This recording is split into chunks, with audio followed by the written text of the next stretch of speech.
everybody. Welcome to Board Game Breakfast. I'm back, or at least my voice is back, which is good. It's kind of tired of talking in bass. This episode of Board Game Breakfast is sponsored by Mark Nick-Sarlian, and so I want to thank him for sponsoring the show. He did that in the Kickstarter at the beginning of the year. Also, Debbie Ohi, on Twitter you can find her at BGG Girl, and she has a new book out, Where Are My Books? She has drawn some art for me in the past, done some great children's books.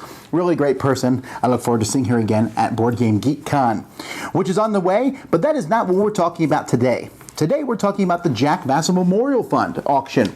Now, I mentioned a little bit about this last week. You saw one of the people we helped in last week's episode, but this is a big auction that goes on every year on Board Game Geek. I'll have a link in the description of this video.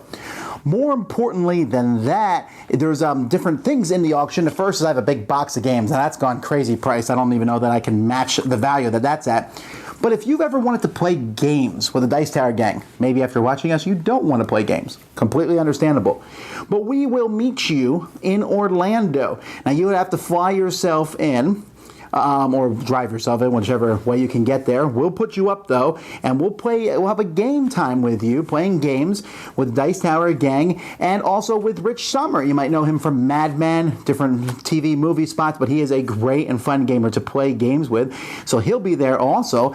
We'll figure out the time, whoever wins it, we'll figure out what time of the year. We're hoping to match it up with the Dice Tower Con in July. But when we're done playing games, then the winner of this auction item, it gets to go into the Cool Stuff warehouse and gets $500 worth of games. Come on now. You know you want to do that. Anyhow, if you go win all the different items in this auction, the money goes to the Jack Vasel Fund, so you can go check out. I think that item I just mentioned is on the first page, but when I recorded this, I think there's 15 or so pages of all kinds of goodies up there. You can add your own goodies. If you're a board game company and you haven't added something yet, why not do so? Maybe you have some extra games. Maybe it's something that's not games, something cool that you think other people would want, or maybe you just want to go in there and bid on the items. So I'm really appreciative of everybody who has been involved with that so far. I'd like to start a new segment on the show about game rooms. Do you want to take like a quick minute or less kind of tour of your game room and show it off? I like to show different people's game rooms off. We like to look at everyone else's game rooms. So if you have one of those, email me, send me the video, and there's a good chance it will show up on Board Game Breakfast. And let's see here. Well, let's go on. It's time for the news.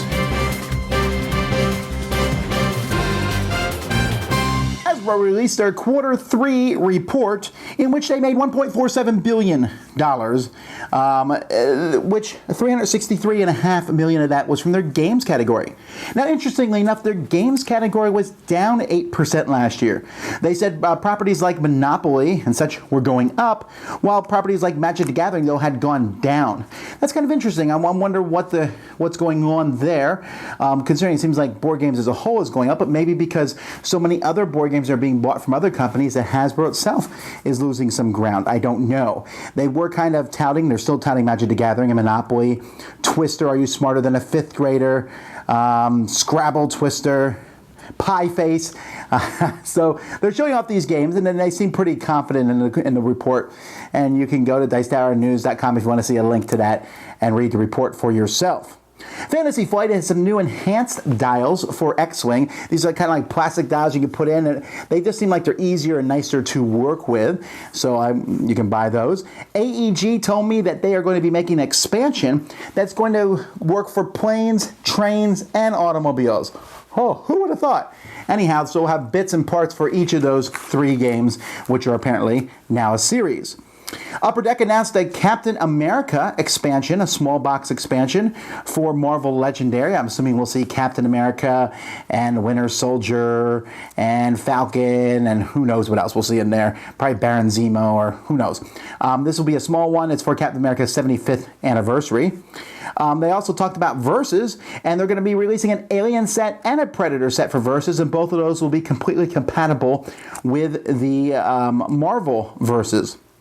Time Stories from Asmodee. They said that they're going to be putting out a new module for it about once every quarter. So if you like that game and you want to play through a new story, there's basically think of it as a new video game coming out every quarter. And Arcane Wonders announced that Sheriff of Nottingham will have an expansion designed by Steve Avery, Z Garcia, and Tom Vasel. Well, we'll see. We put it together. There's a lot of different modules and different things that you might want to see in Sheriff of Nottingham. That will be coming out sometime, hopefully in 2016.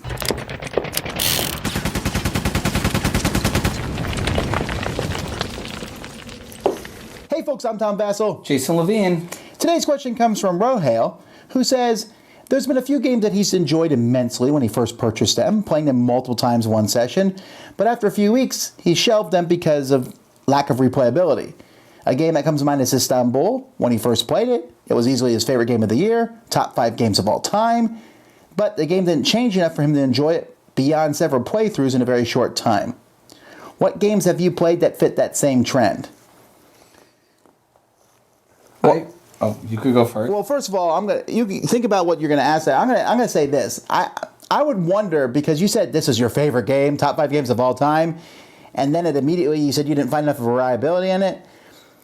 Then why was it your favorite game? I guess I don't understand how that correlates, because if the game is super fun, then I'll play it 20, 30, 40 times and not worry. It doesn't have to be different every time if it's fun every time. And like even Istanbul, you can change how the thing is set up. And if you don't like that, that's fine. I just don't see how that would hit your top 5. But you're asking us, is there a game that we really liked but felt the same all the time? I have a bunch, and I have one off the top of my head. All right, well, go ahead. And I know everyone's going to laugh when I say this, but Pandemic, when I played it the first few times, I'm like, great, but then after a while, it's the same puzzle. But then, of course, they added expansions, which made me play it again, and they added a new expansion, made me play it again. But I find in general that co-ops, in general, you play them enough times, and it's the same co-op, unless they add more stuff, which is the same reason I like Flashpoint, and I do like Pandemic, because they add more variety to the co-op by adding expansions to the co-op or different maps or something that changes up the co-op. Okay, well, I actually would disagree with Pandemic, because to me the board is different each time. It's the same kind of puzzle, but it's a different puzzle. True. But yeah, I can see that, and especially, once you've solved the co-op, it's not as interesting anymore. I don't usually have this problem per se, because I can usually tell in the first play or two, I'm like, oh, you know what, I like this, but it's going to play the same all the time. A good example is 1961, which was a game about making rocket ships and flying them to the moon, to be the first person to the moon. Yes. And I really liked that game. But once I played it, I was like, I don't think this has replayability. We played it the second time, I did the exact same things I did the first game. Then I'm like, So I think my answer here would be, is you just probably need more experience playing games. And after a while, you will eventually find when you play a game, you'll be like, wow, there's really great depth in this game. You might play like, I don't like it, but Terra Mystica. There's a lot of depth in that game, and you're like, oh, I could be playing this hundreds of times. Yes, or you'll get a game, and then Tom will hit me when I say this, but I'll go, yeah, clearly you want to do this every time because it's the best strategy, and then you're like, the replayability is not there because there's clearly one thing that's better to do than other things. Sometimes it's not so clear as it is for some of the others, but I've played a lot. So there you go. If you have questions, send them to us at dicetower@gmail.com. I'm Tom Vasel. Jason Levine.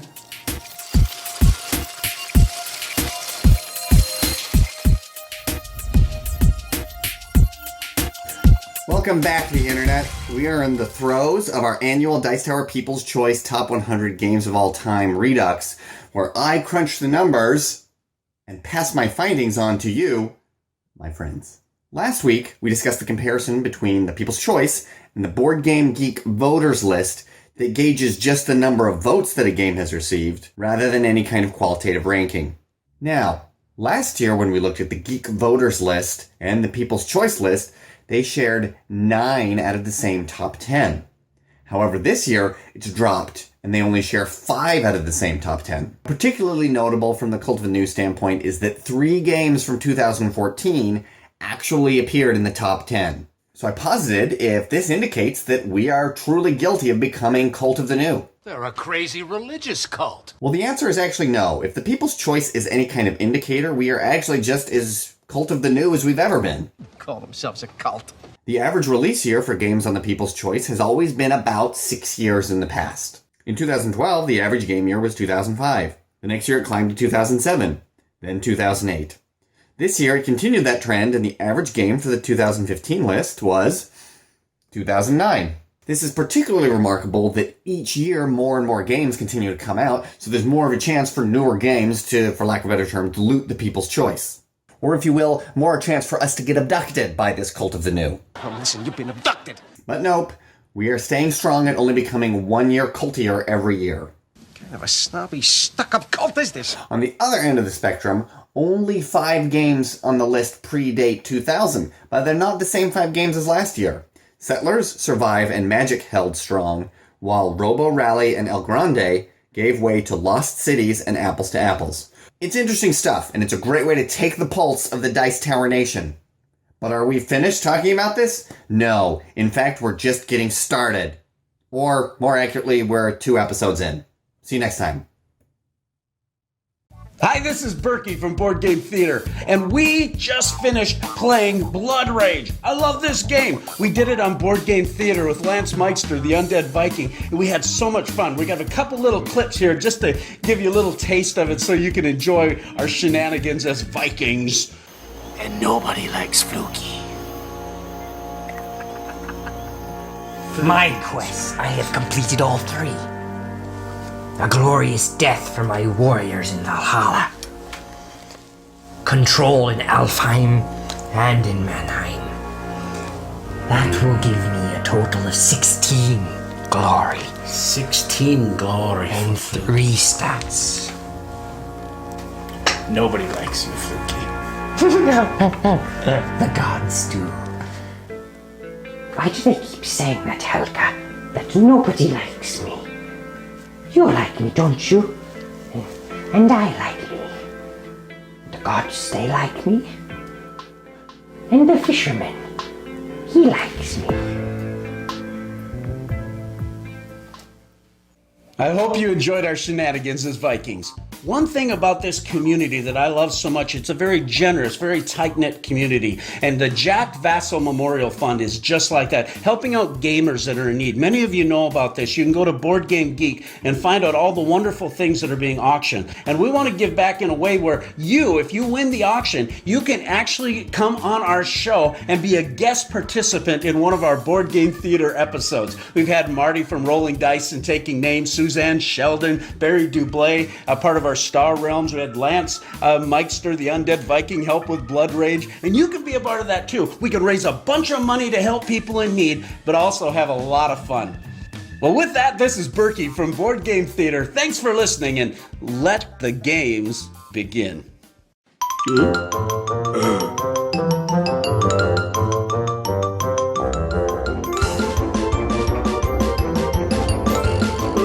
So this week, because my voice was out last week, I wasn't able to get all the reviews out that I wanted to, so you'll see more of them this week. I plan to do Dice City, Pursuit of Happiness, the expansions for Roll for the Galaxy, Race for the Galaxy, Outfoxed, the Mafia, the Cuba expansion, the Big Book of Madness, Sapiens, Thunderbird. So a lot of different reviews that we'll be talking about this week. Also, you'll see stuff from Sam and Z, of course, and some of our other contributors. Board Game Blender, a new episode of that. I think a Halloween-themed episode of that will be coming out Thursday. And, of course, our continuing playthrough of the Pandemic Legacy game. I don't think we'll finish it this week, but we'll get pretty close to showing you the end of that. Of course, you'll also hear from us on the Dice Tower. We'll be talking about some more stuff on that one, so check that out. That comes out every Tuesday, and all our other podcasts, which you can find at dicetower.com.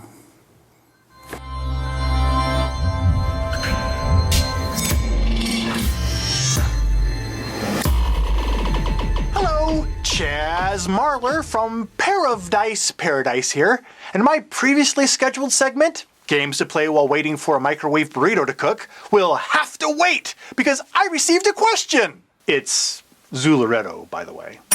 A viewer asks, what is the percentage of my time that I should be able to devote to gaming when hosting a public board gaming event? That is an excellent question. You have come to the right place because I have developed a simple algorithm that can extrapolate the exact number of minutes that one should be able to expect to play when hosting a board gaming event.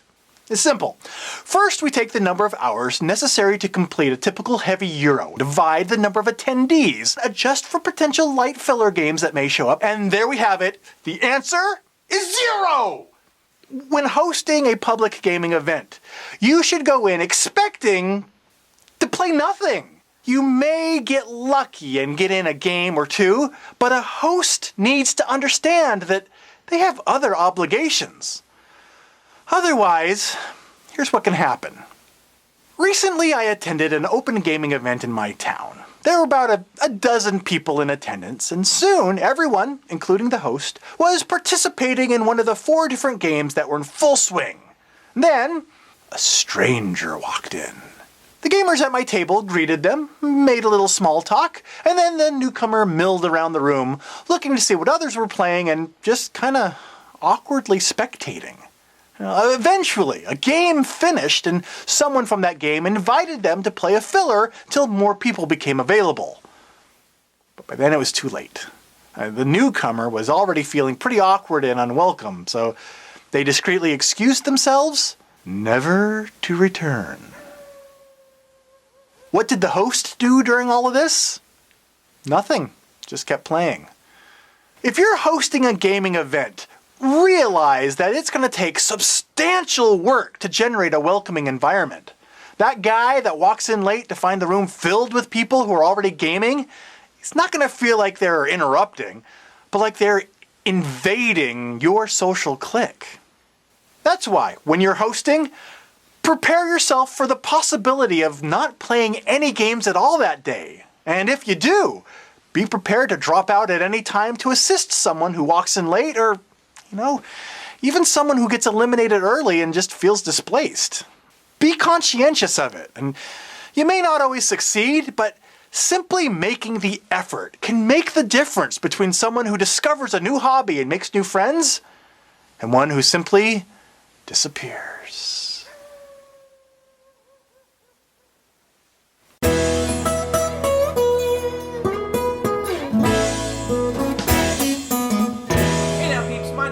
Board Game Brawl, and over on my channel I did 5 reviews, and most of them were very good. It was a good week for reviews. The only bad one of the bunch was Epic from White Wizard Games, and it's not terrible, but this is definitely a Magic the Gathering ripoff. I won't even say it's an homage to that game, but it's supposed to be a fast, visceral version of that game. I just found it very unbalanced, very all over the place, totally random, even more so than Magic. And even though the artwork is great, I just didn't think there was any reason to play that over Magic the Gathering. Buy yourself a couple of starter decks of Magic instead of playing this. Then we have Champions of Midgard from Grey Fox Games, a fantastic worker placement game that may just replace Lords of Waterdeep for me. Great Viking theme, dice rolling, lots of different spots you can take on the board, and just some really cool options as to how you can win. Great artwork as well. Really enjoyed it. Followed by A Study in Emerald 2nd edition. Now, I really enjoyed the first edition of A Study in Emerald, but it was very tough to get it to the table, very long, very cumbersome, complex, very hard to teach. This one has the same core gameplay with some tweaks to which people are not quite that happy about, but I found it to be a very nice, streamlined version of the original that is much easier to teach and get to the table, and I really enjoyed it. But they can both coincide and coexist in peace in my collection. And finally, Blood Rage from Cool Mini or Not. I finally got my own copy of this after hearing Tom, Sam, and Z talk about this ad nauseum over the past couple of months. It's worth the hype. It is totally fantastic. Great miniatures, which was beyond a doubt. Everyone knew that, Cool Mini or Not. And Eric Lang is on fire as a designer. This is another solid design. Tons and tons of fun. I also reviewed the expansions, or some of the expansions that came along with the Kickstarter version. This is more of a mixed bag. The exclusive monsters and things like that are really, really cool. There's an extra player faction that you can use. But the Gods of Asgard, as well as the Mystics of Midgard, are just okay. I can take or leave those as expansions. But overall, Blood Rage, awesome. Thank you so much for watching. Take care.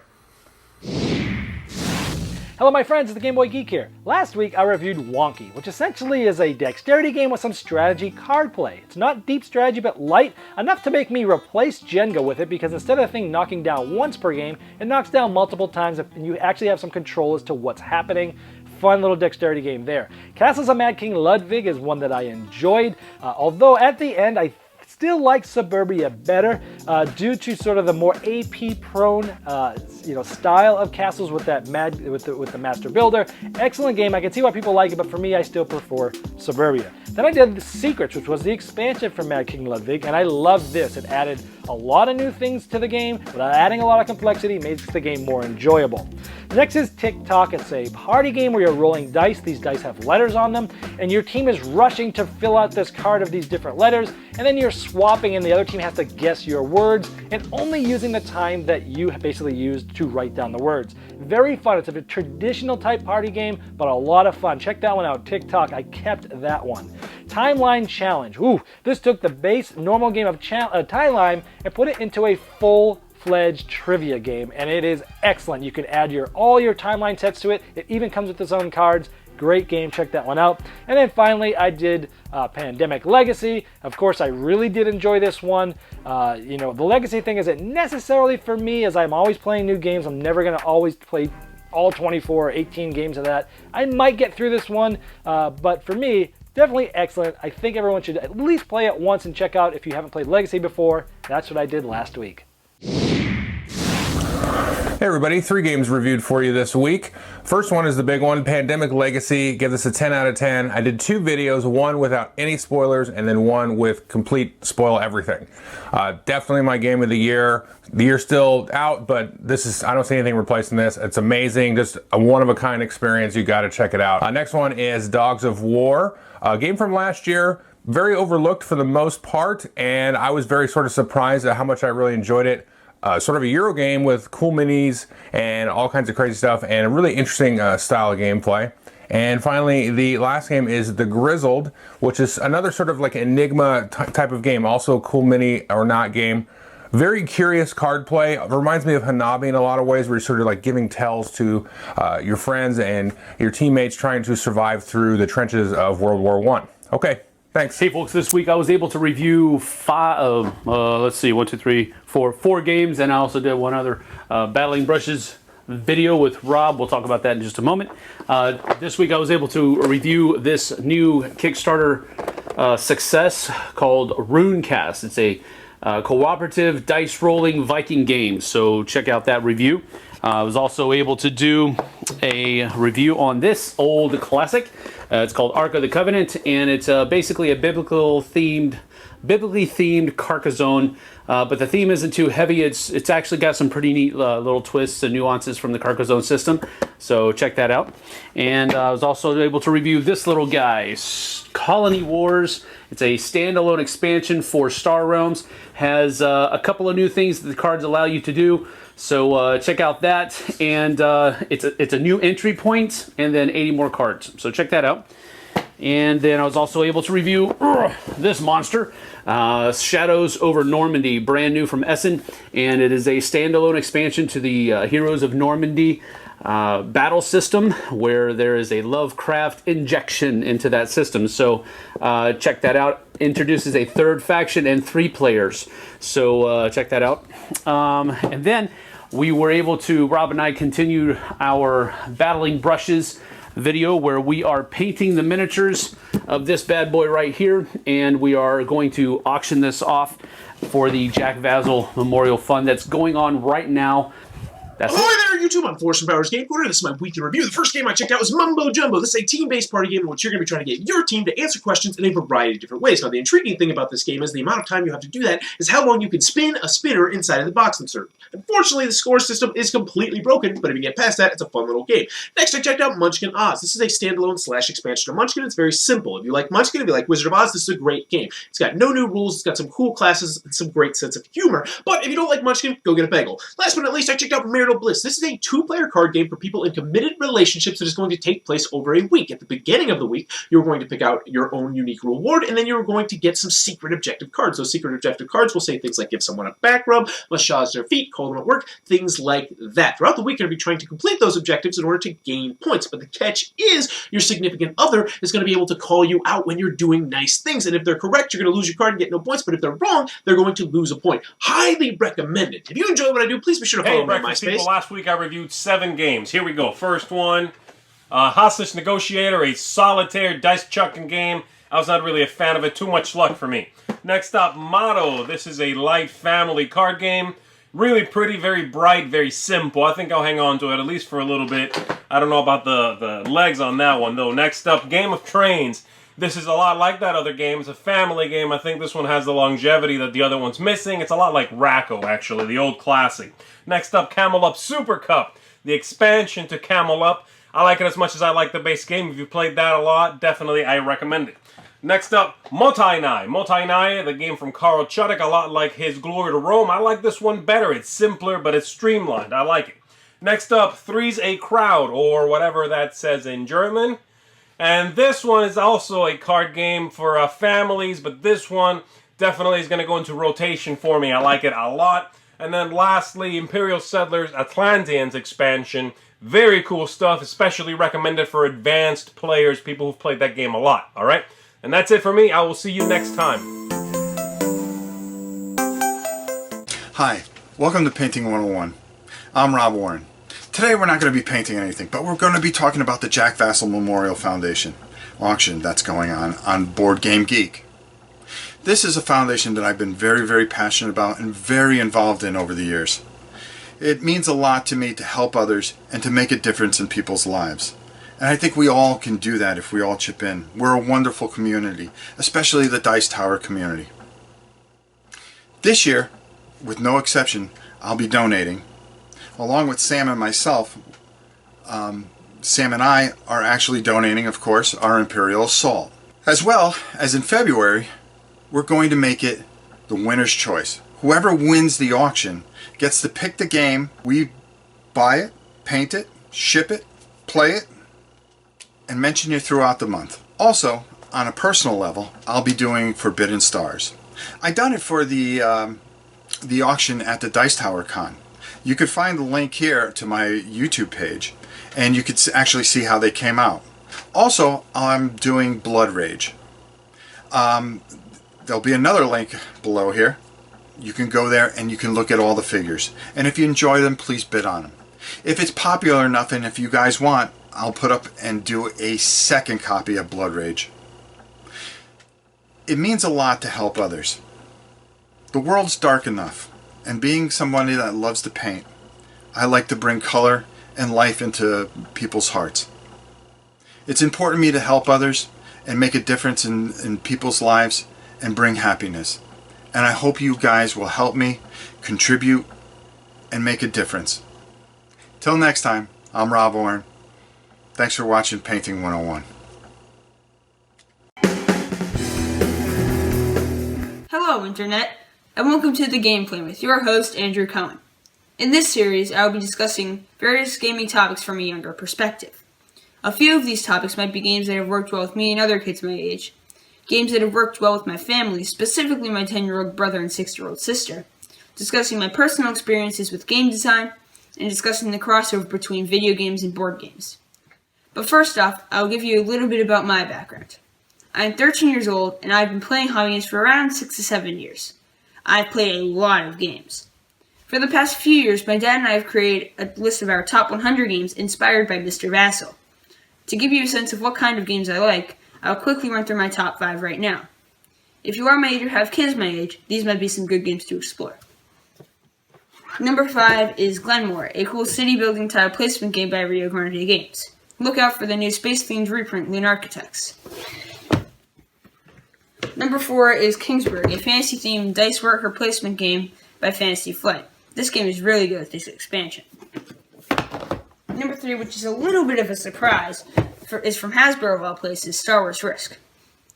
This game is an area control game where you are fighting 3 battles simultaneously. More on this game next time. Number 2 is the classic cooperative Pandemic. Enough said. And number 1 is Lords of Waterdeep with both expansions. This is a fantasy-themed worker placement game by Wizards of the Coast. So that is all for this week. Next time I will be explaining in more detail why these games are my top 5. Hope to see you then. Signing off, this is Andrew Cohen, and this has been The Game Plan.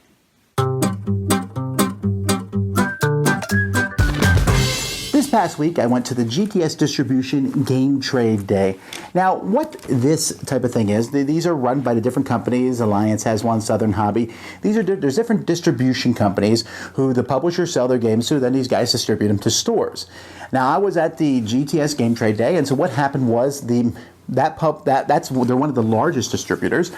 And different publishers would come in and they would tell the different folks what was coming out. They'd sit there, lots of retailers would come in. This is not open to the public. It's mostly for retailers and publishers and distributors to talk to each other, get to know each other. The retailers would come in and they would listen and hear things. They had a chance to go around.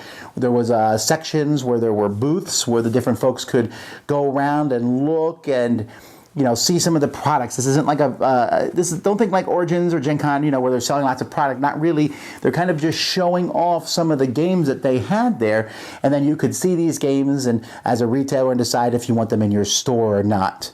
And it was a lot of fun. I got to hang out with Rodney Smith from Watch It Played and a lot of the publishers, and I was able to do a lot of networking and talk to the different folks who are there. And a lot of the information that I found out and such you'll hear over the next several days. I also had a chance to visit the GTS warehouse, well, one of their 10 warehouses, actually, which was really great. I think most of you would be like kids in a candy store at one of these, just because there's so much going on there. GTS showed me how they make their playmats. They make different playmats for the retailers, and they have their own thing where they can set up and make the playmats and send them out to other, to the stores who want them. 100 degrees, the blank goes here, the print goes over there. Compressed, bakes it for about a minute. We have a manual one, and this one runs off a compressor, and then it burns the ink into the playmat. So all in all, I had a really good time just seeing all the different things that were there. But I thought for the rest of my Tom Thinks episode that this would be more of a Tom Sees segment here, and I'm just going to show you the inside of the GTS warehouse. I mean, just taking a look at all the different games. It's fun for me. I thought maybe some of you would also get a kick out of it.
My name is Niels, Cyril's Brettspiele, and today we are talking again about my worst and my best favorite mechanism in the Grizzled from Cool Mini or Not. My favorite mechanism for the Grizzled co-op game, which I really like. It's deeply thematic and it's really good. Correct that this World War game is good. These speech tokens. When it's your time, you can make a little bit of role-playing and saying, friends, we don't have to fear the snow. Believe it, snow is melting again tomorrow. You will see it. We are not fearing that snow. What a great mechanism to add this role-playing into that game. Unfortunately, my worst mechanism in the game is the feeling. It's more a feeling than a mechanism. So every single decision you have to do in that game is bad. Everything what you're doing is hurting your friends, your opponents. There's not an even single good move in the game. This game creates I wouldn't call that frustration, I would call that bad feelings. Every single feeling in that game is bad, which is thematically correct, but it's a bad feeling.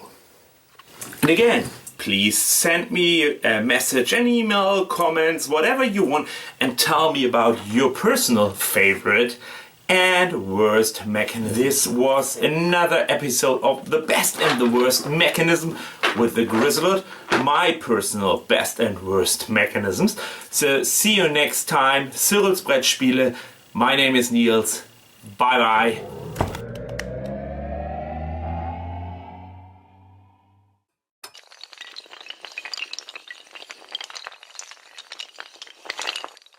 Hi everybody, Suzanne here with this week's featured board game app. I usually associate GMT with heavier war games, but they do venture away from that once in a while, as they did with Leaping Lemmings, which is definitely a break from their thematic norm. And there's an iPad version of the game, so let's take a quick look.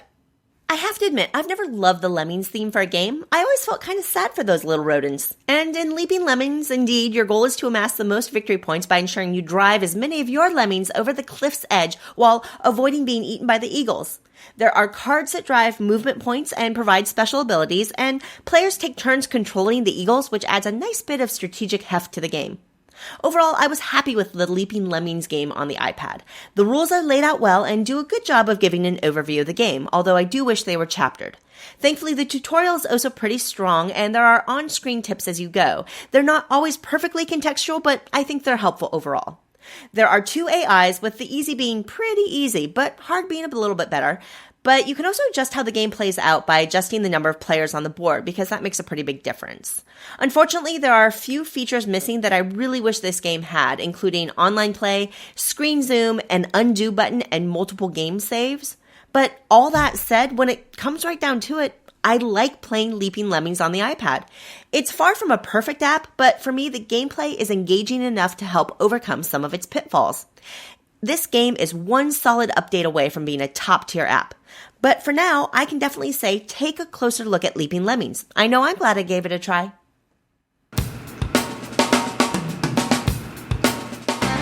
Hey, today we're taking a look at the third box treasure chest from Stonemaier Games, and this is the food crate. So in this one is, as obviously, food.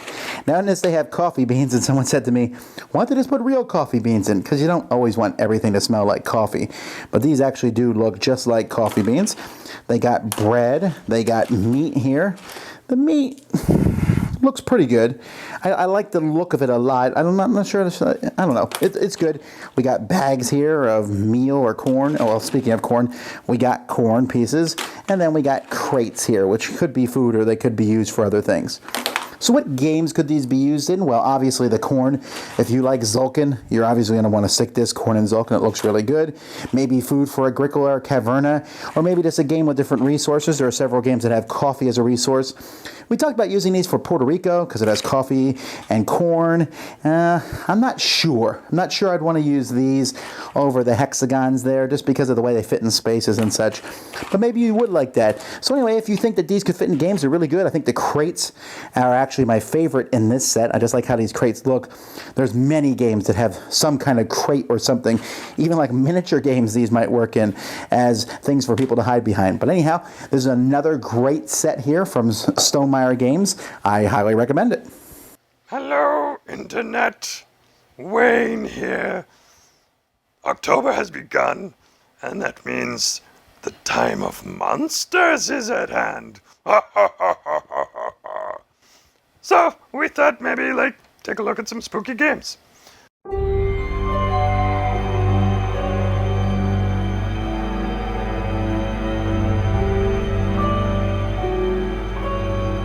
So, first up, we're going to take a look at Nevermore. This is a game that we saw at Gen Con. It's from Smirk and Dagger Games. It's got a spooky theme of evil ravens. Oh, you're an evil raven trying to be a jerk to your friends. It's got card drafting. It's got special abilities. It's got majority control. Check it out. Next up is another game we saw at Gen Con from Tasty Minstrel Games. It is Cthulhu Realms. Thank you, spooky disembodied hand. It is a deck builder game, similar to Star Realms, uses the same kind of faction mechanics and added chain reaction action powers, but set in the mythos of Cthulhu. A close personal friend of mine. You use artifacts and cultists and locations to destroy the sanity of your opponents.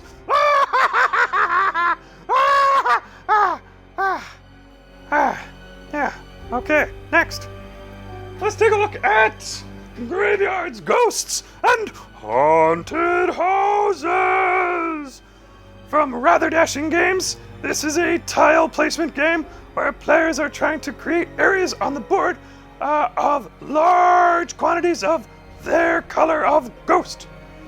You have a haunted house, which you can use to lock down the tiles.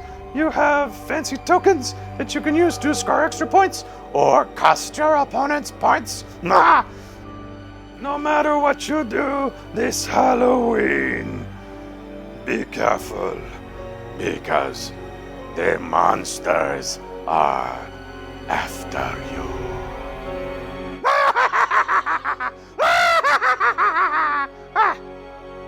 And that is the end of another board game breakfast. I hope you guys enjoy these. I'm really excited that we're coming up on episode 100 and that you guys have watched these now for basically 2 years in a row. And I appreciate all my contributors. I think they do a fantastic job. We're going to be doing a live board game breakfast at Board Game Geek Con, BGG Con, in near the end of November. So if you're there, I hope you come and watch that. That'll be a lot of fun. It'll be a much more expanded board game breakfast with Sam and Z and Eric and lots of different people in it, but you'll see some of your favorite contributors in it also. All right, well, anyway, until next time, I'm Tom Vasel, and you've been watching Board Game Breakfast. Thanks for watching Board Game Breakfast. Tune in each week for your daily dose of gaming goodness with Tom Vasel and all the gang.